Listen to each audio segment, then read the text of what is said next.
Good evening, ladies and gentlemen, and welcome to another session of folding some origamis. As stated in the last session, I'll be doing a practical origami, which is a simple chopstick holder. So you can do this whenever you have those chopstick that comes with a paper wrapper. So usually I don't have a paper wrapped chopstick right now. Usually those with the wooden sticks, but imagine like you have those paper wrapped chopsticks, so you can just take the chopstick out and you have the paper wrapper here. I just cut, this one is just a cut A4 paper. But the good thing about this origami is that you can adjust it to any size. So this is very practical. So as you can see, this is the final product. So you can just put it on the table and you can rest your chopstick there and not getting the ends dirty on the table and whatnot. So this is a very practical origami. I actually kind of do this very often whenever we're at a restaurant or those that have the paper wrapped chopsticks. So I'm just gonna show you a few examples using a plain white and then some pattern and some scrap paper, so you can see how practical it is to use any long paper to use to do this origami. So let's begin. So basically you're just gonna fold in half, okay, and then fold in half again. At this point it depends whether how long the paper is. You can either fold half some more or just leave it at this point. I think we can leave it at this point. So, and then you can just fold half down like this, and then you can, after that, you will fold the corners in. It might be a bit hard because of the many layers of paper, but just fold the corner in first for now, as much as you can. Okay, and then you fold them out, and you find back the middle. Okay, that's the middle fold. We're gonna do the squash fold, which is basically trying to make a triangle on both ends. So might be a bit hard, but it will eventually fold itself. You might need to adjust here and there, but basically you want this triangle and at the points. So we do the same for the other side. Sorry for the blur image. Why is it not focusing? Okay, cool. And there you have it. The idea is there's a nice solid base for it to stand. So as you can see, you can easily stand it out, and you can just put it. Let me just zoom in a bit. So you can see, you can just stand there, and ta-da! It's very practical, especially in restaurants that don't have chopstick stand, those very small, you know what they call it, that very porcelain piece that is for chopstick, but usually not all restaurants have it. So you know, this might be practical for those paper wrapped chopsticks. I'm also doing this at the restaurant. Yeah. Yeah, I know, right? Very practical. So just to impress friends. Yeah, you can try it, sure. So I'm gonna try it with another paper here, which is a more prettier paper. I remember there's one and pretend I'm smart. Yes, you can yes, please go ahead. I remember there was one chopstick cover that came with a Fuji-san pattern on it. So there's a like snow white caps at the top, and then the blue at the bottom, so it looks like a Mount Fuji-san. So that one looks nice, but since I don't have that, so I'm just gonna use a pattern paper here just to see how different is it. So again, we're gonna do the same. We're gonna do like that. Okay, at this point, when you try to fold in half, you can see that it might be a bit small. Let me just try if I can fold this or not. Okay, as usual, we fold half and half, and then lengthwise. Now we're gonna fold widthwise. Okay, it's small, but I think it can work. Still might be a bit hard. Sorry, let me fold the other way. Yeah, might be a bit hard to fold the squash fold, but it's still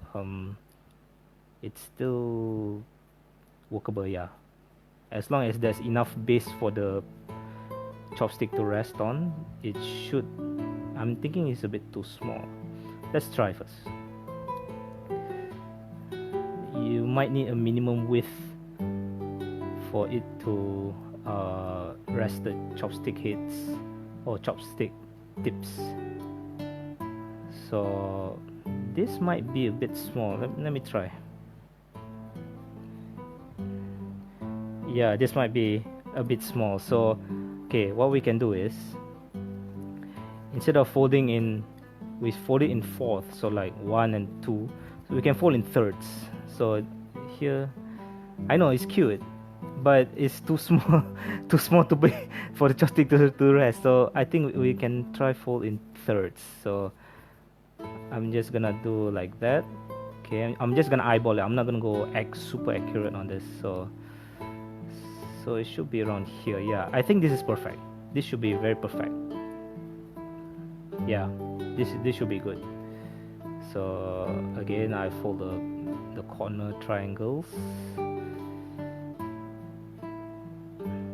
So in a way, you have to eyeball it after you do the folds, but the good thing is it's adjustable. So it's not like you have to find the exact size, you know. So yeah, from the looks of it, this is quite perfect already.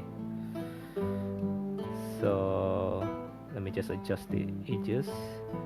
Yeah, this is quite good already. Oops, I think I slipped somewhere. Sorry for the blur.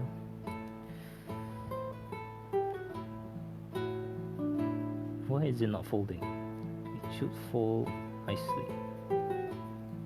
Okay, so yeah. So you can see now with the pattern it looks nice. So when I put it down, and let you zoom in.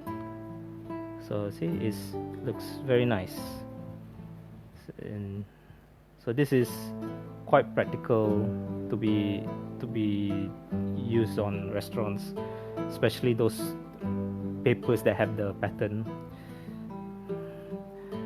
So I'm just gonna do one last one with this, the previous scrap paper that I did with the duck. Where's the duck? The ducks here.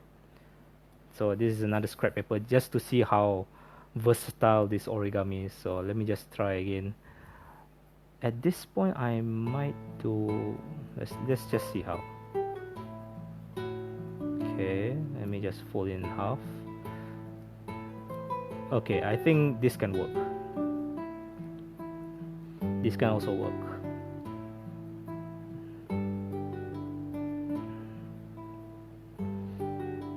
Okay, fold the corners there, fold the corners the other side.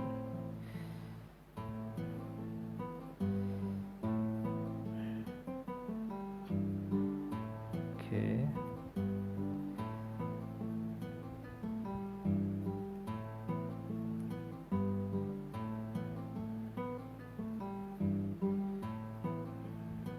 I'm thinking there should be a better way of folding the corners.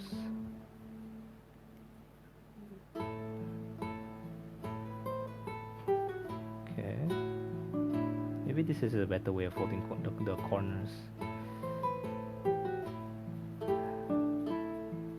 Okay, got it.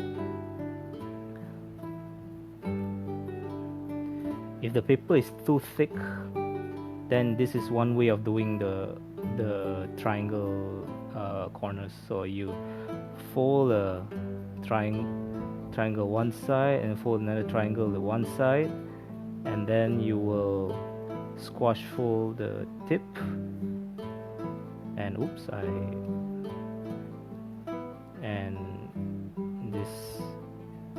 it is complete. Another practical chopstick holder. So there you have it. It's a very practical origami that you can use at restaurants, and sorry, at restaurants, and if you have some chopstick papers lying around, especially the one with the pattern, it's very nice. Okay, so that's it for this session. Thank you for watching. The next origami we're gonna do is actually this will be interesting. It's called a Spanish box. So it looks fancy, so I might use a nice pattern paper on it. But yeah, look forward to it, and see you in the next session. Thank you for watching, and have a good night, good day, and bye bye.